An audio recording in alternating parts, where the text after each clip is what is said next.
Having a van like this is all about getting to your favorite places and doing your favorite things. And if you're like us, you just want to get out there as soon as possible, which is why this is the most important van tour you're going to watch all year.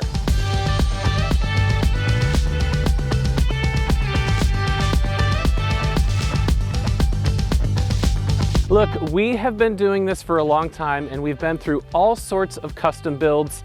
And the one thing we've learned for sure is that having your van in a shop for months or years on end is a frustrating process that can get really, really expensive. So we're so excited to show you guys the new era of van building with the Infinity Vans interior kits. This is the Ramble Kit by Infinity Vans, and it's built differently than any other van, simply because it's a kit. It's not a custom build where you have to research a design, plan it out, and try to build something that may not even be possible.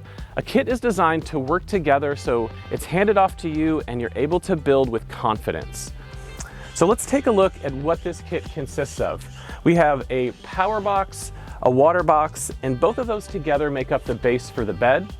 Up front, there's a galley, seating, and tons of storage. And when the kit is put together with the components that have been designed to work with it, everything just comes together in a seamless way, and you're able to build much faster and much more efficiently than has ever been possible before. So let's start by taking a look at the power system. Inside this power box is a 400 amp hour lithium power system, and it's all been designed to fit conveniently in the box so that everything works together and you don't have to spend time laying things out, moving them around, and figuring out where everything's gonna go. That's all been figured out for you. And on the back here, all of the things that you need to access commonly are conveniently placed so that you don't have to dig around in your power system in order to figure out what's going on. For example, here we have the Serbo GX display. And this tells you everything that's going on with your batteries, your solar charge controller, and your alternator power right here on the screen.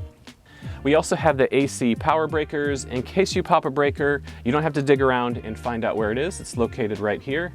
And then probably most importantly, the on-off power switch, which cuts off all power from the batteries to the rest of the system. Inside the power box, we have a 2000 watt inverter, and our main solar and alternator breaker switches. So again, everything that you might need to access is right accessible here in the back.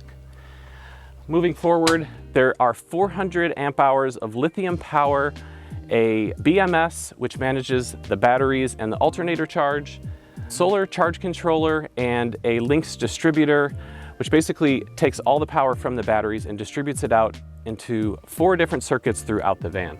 The final thing that adds a lot of value to the system is the Serbo GX, and that is the brain of the system.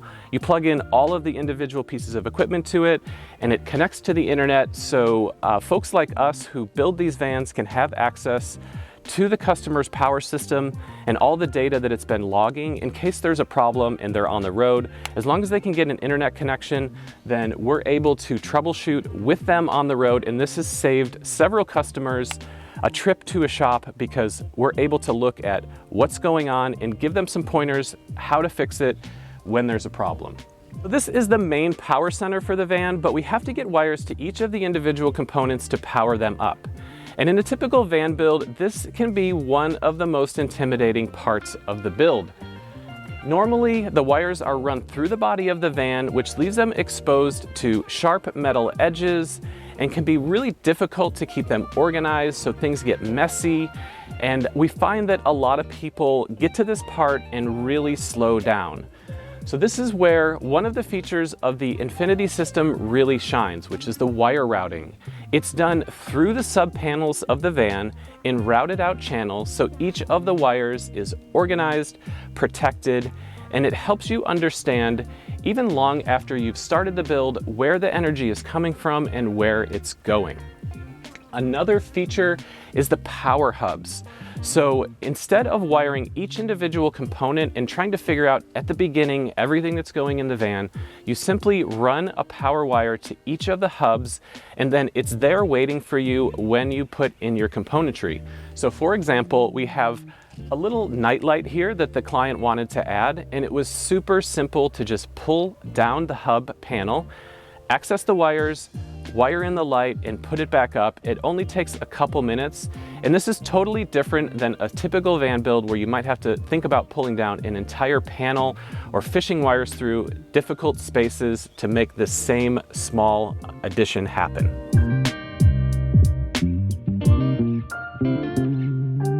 Similar to the power system, the water system has its own dedicated box that has been thought out so that it perfectly fits the system. So inside this, we have a 20-gallon water tank. The basic pre-filter, pump, and expansion tank are all located in here as well. And then the things that you need to access, again, are cut out on the back of the box, making it really simple and fast to put it all together. So we have a shower outlet here, so you can have hot and cold water off the back of the van, a dedicated pump switch so that you can shut off power to the pump without having to power down anything else in the van.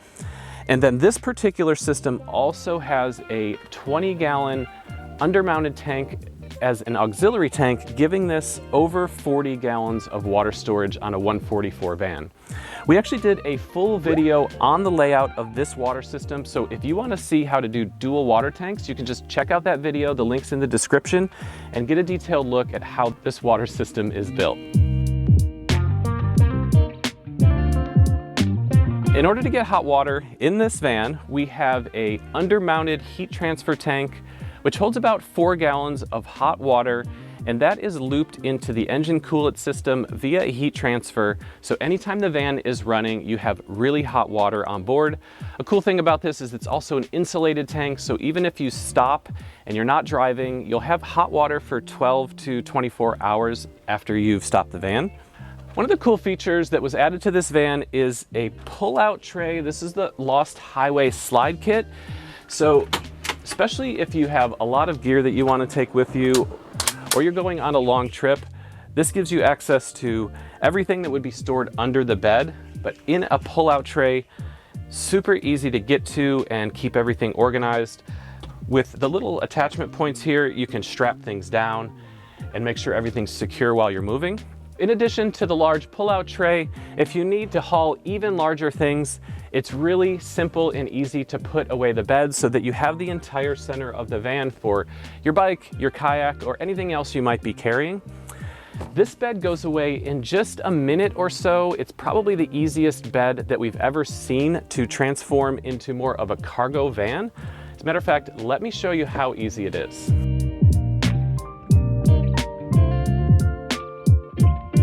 So there you have it. We just went from camper van to cargo van in under a minute.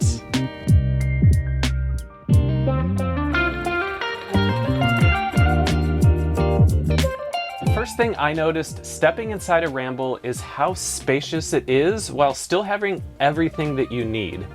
So if you've been inside a Winnebago Revel, for instance, you know how dark and cramped it can feel, and you feel disconnected from the outside. The Ramble layout is a beautiful expression of what a van should be. It has high quality materials, a really sweet layout, and it makes you feel like you're in a tiny house, which is what you want when you're on the road.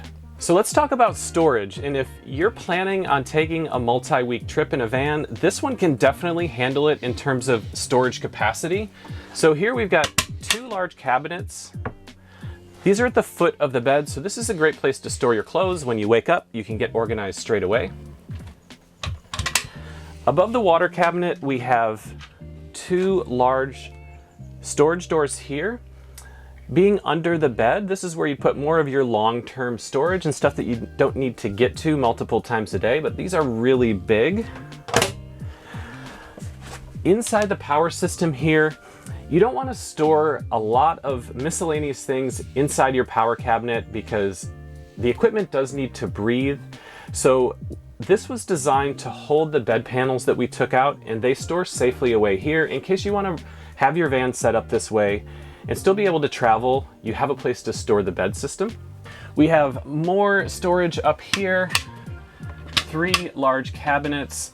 This is a great place to store your food and things that you need to access quickly because it's right in the middle of the van.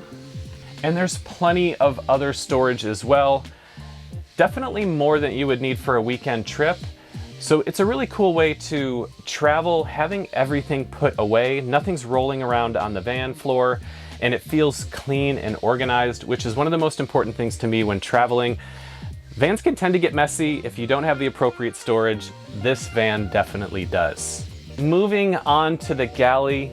Here we have a fully designed Galley with all of the equipment that needs to go in it laid out so that when it's installed, you have really a perfect Galley. A bamboo cutting board for the top, a generous sink, which is something clients are always asking for, and induction cooktop that's built in flush, so you can use the entire countertop and not have interference from the cooktop. We have a large 85-liter slide-out fridge here. You're able to access this from the inside and the outside of the van, which is really cool design. And this is pretty much the largest fridge that you can fit in a typical Galley.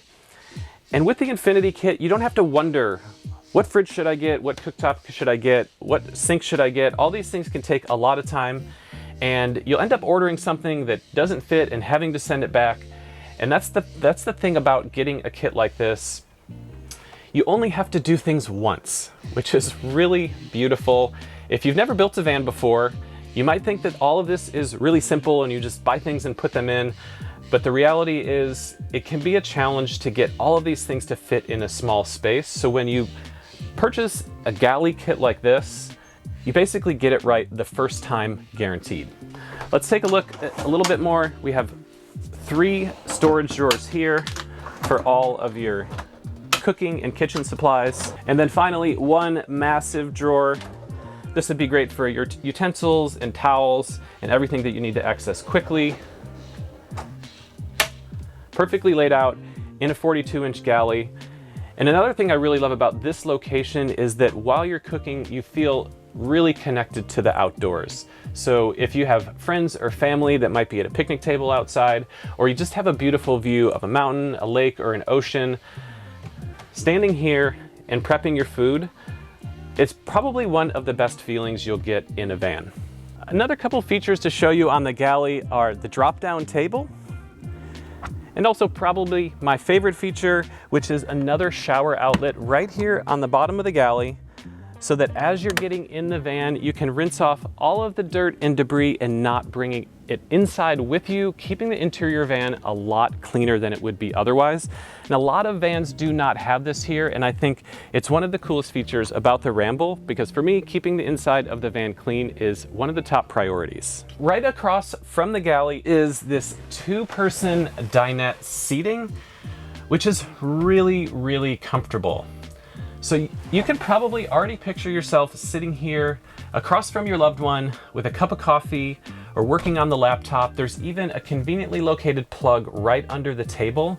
This just gives you a feeling that you can relax inside a van. I think a lot of people design the van thinking that the front seats should swivel around and that becomes the dining and seating area. But in reality, after you've been traveling for several hours in those seats, you need a different place to sit. And for me, this is just the best place to be in the van. You even have, additionally, more storage, 2 drawers here. And then under the front dinette seat, a very large drawer that will house all of your shoes, or if you plan to bring along a portable toilet, this is the place that you would want to put it. One more super cool feature about the dinette that I want to show you guys is it is convertible into the most comfortable lounger I have ever been in a van. This is amazing.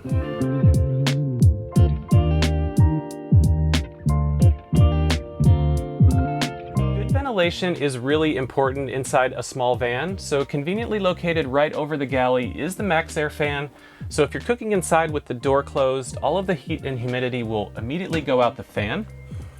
We have AMA slider windows right behind the driver's seat and also in the sliding door. Those have screens in them, as do the C.R. Lawrence 1033 bunk windows back here that are in the flares. So even on a day where you have to have the door closed, you can get plenty of airflow. And one more thing that adds to that is the turn skylight. One of the features of building with the Infinity Kit is some of the classic styling that you get. Instead of having a bulky plastic shroud around here, which is typical, that has been embedded in the ceiling panel, so the screen and the shade are both tucked away in the ceiling panel. You don't lose any headroom, and it has a terrific look to it. The final thing I'll mention, this fan does not have an air conditioner, but if you wanted an air conditioner, there is room for it here in the 144.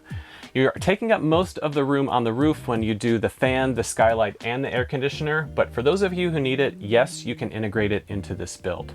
And wrapping up the interior tour of the van, we have an RB Components high-mounted shelf here. This is a great place to put all of your stuffable soft things like your jacket and gloves. And on this shelf is where we also mount the S-Bar controller for the diesel heater, which is underneath the passenger seat. And finally, as you guys know, the sound systems in Sprinter vans are notoriously terrible, so we have added a 6-speaker sound system, and the controller for that is right here. It has an amplifier and a digital sound processor, giving this really nice audio when you're hanging out.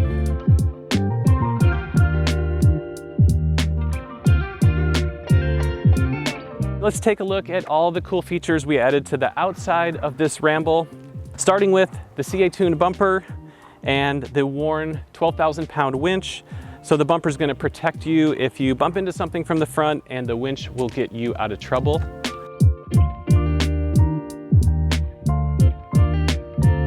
We've upgraded the wheels and tires. These have Method rims and Toyo all-terrain tires with a Van Compass 4.3 suspension kit, so you can have a comfortable ride even on rougher roads.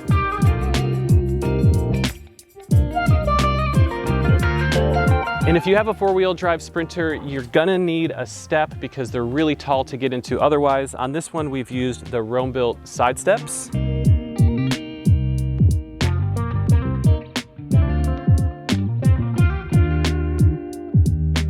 We mentioned before, we installed AMA windows here. Flare space flares with the CRL bunk windows. We have a aluminous side ladder going up to the aluminous roof rack.